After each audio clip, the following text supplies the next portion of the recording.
Yo, yo, yo. You already know who it is, King Fortune. We back in this bitch for the 10th fucking time. For the 10th time today, right? 2019 is a good year, right?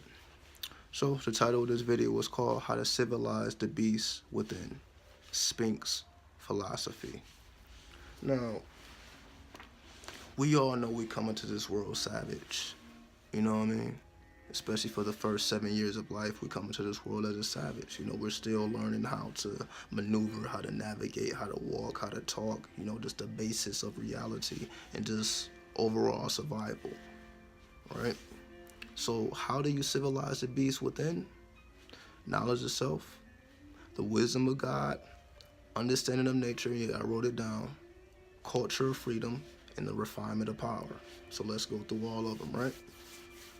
So of course, you know, we should be familiar with the knowledge itself. Just knowing that you are the center of the universe, know that you are the macrocosm or the microcosm of the macro. Know that you are the soul force emanating from a living being, right? You are the magic within a paradoxal universe. So when you know who you are and the place you serve in the universe, not just on planet Earth, not just in your family, not just in your city, your state, your country, but your place in the grander scheme of things of the universe, that you actually do matter. You're not just a speckle of dust, you know, in the sand. You actually do matter. So when you know that you actually do matter, you're not just a number in a system. You have knowledge of self. You know that you have control and influence over the environment. You know that thing, you can make things happen. You can create out of the nothingness because that's your nature as a creator. Because again, we are made in the image of the creator, right? So we are the same. We are dreaming our reality into existence, right? That is the wisdom of God. The wisdom of God is dreaming everything, right? We learned that when we studied the Kabbalion. We are in a dreaming universe. You can say if there is a God, if we want to call it that, a supreme force, the highest intelligence, it is dreaming this universe. So we are, you can say, dream characters within the dream of the creator. So because we are within the dream of the creator as dream characters, the wisdom is God is knowing that this is why our dreams are just as important, because when we dream, we break through to the real reality of how things actually occur beyond the physical, that advanced mathematics. You can advance your mathematics in dream time or the dream world because you can do things that you can't do here. You can say this is prison, but you are free when you wake up in dreams. But if most people are not dreaming, we never really get the opportunity to correct the mistakes or to see beyond the physical, right? So you know, this is why we are robbed of our dreams, because again, we don't deem them as important enough to really study in depth, as if dreams, just like the tarot, just like astrology, just like numerology, is a form of divination. That's the most advanced form of divination, even though people may not see dreams as divination, but it is divination nonetheless, right? So what's the next thing? Understanding of nature. So when we know that we are the center of the universe, we know that we matter, we know that we are in a dream and reality, now that we can have a better understanding of nature, which is essentially the world around us, the people, places, things, and events that are occurring all around us in our atmosphere, in our environment. So when we have understanding that, okay, it's not just things happening haphazardly, this is a orderly universe. Nature is orderly, although it appears to be chaotic. Like, okay, you know, animals have to feed on each other. It's like very savage for them to even survive. But we understand even that is a orderly ecosystem or ecosystem. Ecosystem, everything feeds everything else. It is a full cycle of life and death. So because we have an influence over our environment, over our atmosphere, we have a deeper connection to nature because we are a part of it. It's different, like, you know, being a machine and being outside of nature, even though, again, you know, technology comes from nature. So, you know, I'm not saying it in that sense. But when we have a deeper understanding of nature because we are a part of it, And we actually, we actually do matter, right? We are a part of nature, and we actually do matter. So we understand that nature isn't just haphazard. Nature isn't just happening around us just because nature is just doing its own thing. It's a separate intelligence from us. Nature is our greater intelligence. As you can say, that is a true higher self. Because what people think, because I just did a video about, connecting with your higher self. But our higher self, in that sense, is nature. Nature would be our higher self, not necessarily our holy guardian angel.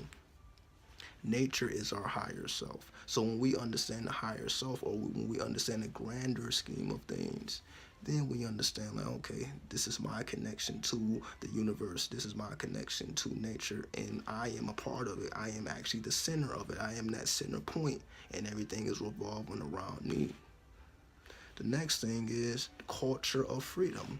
Your culture is your way of life. Your way of life has to be a free thinking reality. For example, we have to have the ability to come to our own conclusion.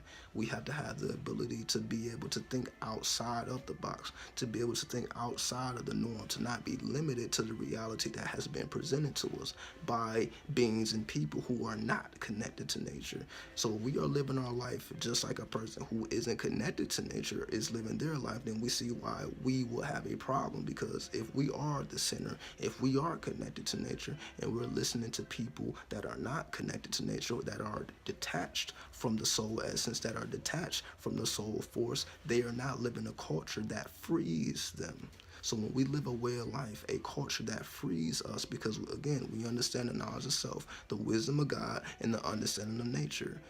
When we piece all these things together, it creates a culture that it allows us to be free mentally, physically, spiritually, and soulfully, because we are cultivating ourselves from the inside out. Lastly, refinement of power.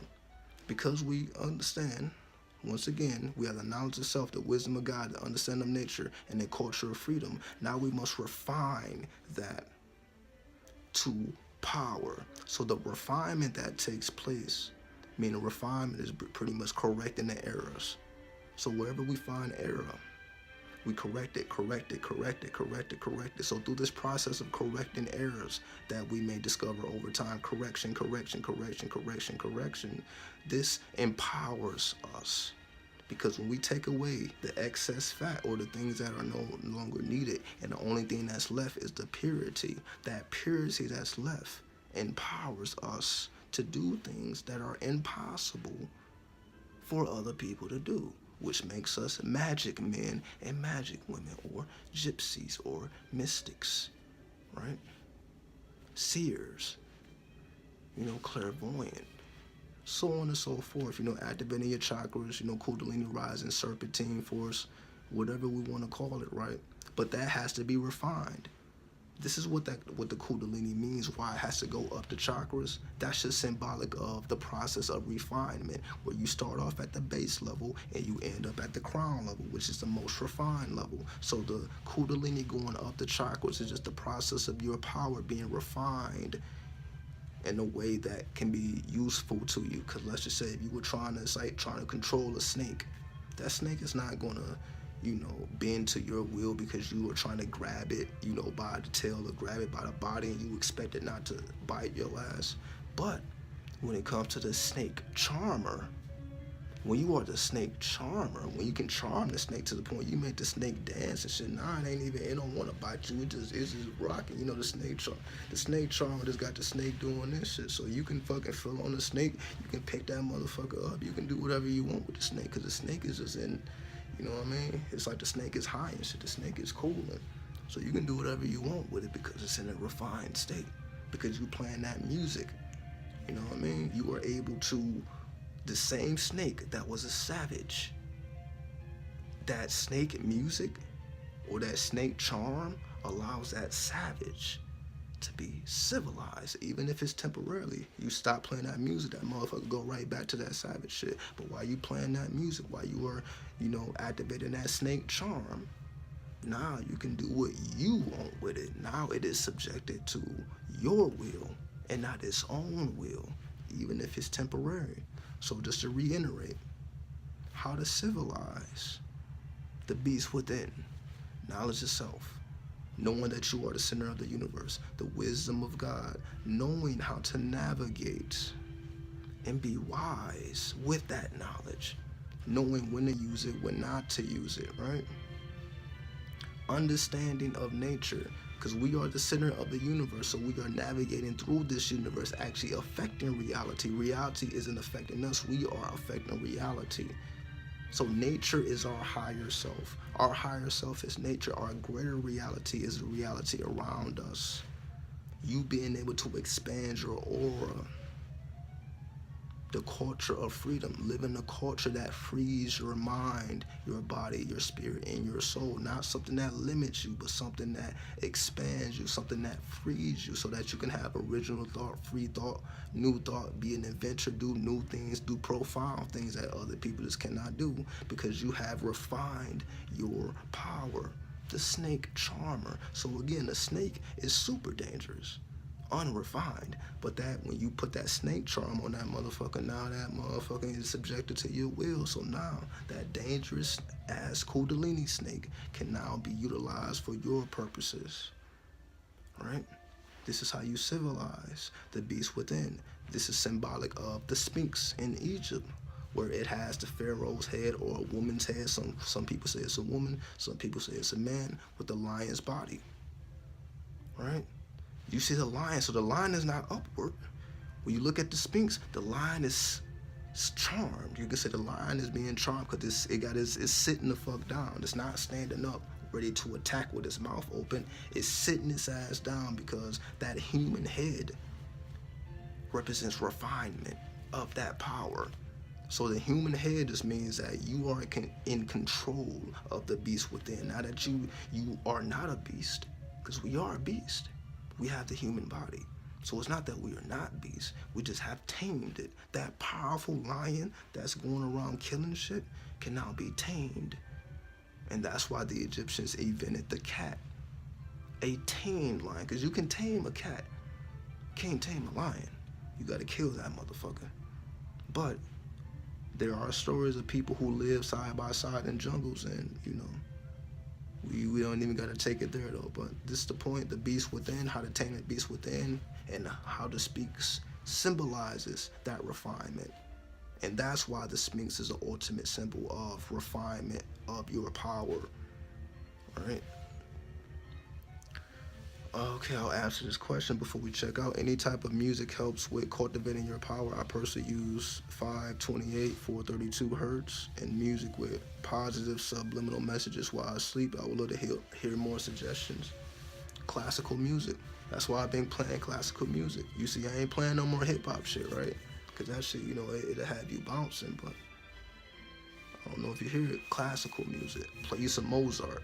Play you some Beethoven, because classical music, what does classical music do? It tames the soul, it tames the beast. So get your classical music on. I remember when I would used to listen to classical music as I slept, and I had more vivid dreams. Why that is because it's just pure instruments. It's just pure instrumentation. You know what I mean? And it activates certain chambers of the mind, and it allows the beast to be tamed. So fuck with some classical music, you know, find you a favorite artist. You know what I mean? Go by, you know, the classical music artists and listen to everybody. It's going to be somebody you like more than everyone else. You know, it may be the type of instruments they use, how they compose the music, but find you a favorite classical music artist and fuck with their music, and you know what I mean? Fuck with their spirit and go from there. So we end it there. Y'all take it easy. Refine that beast. Be the snake charmer. Charm that motherfucker. Like the martial artist. 1.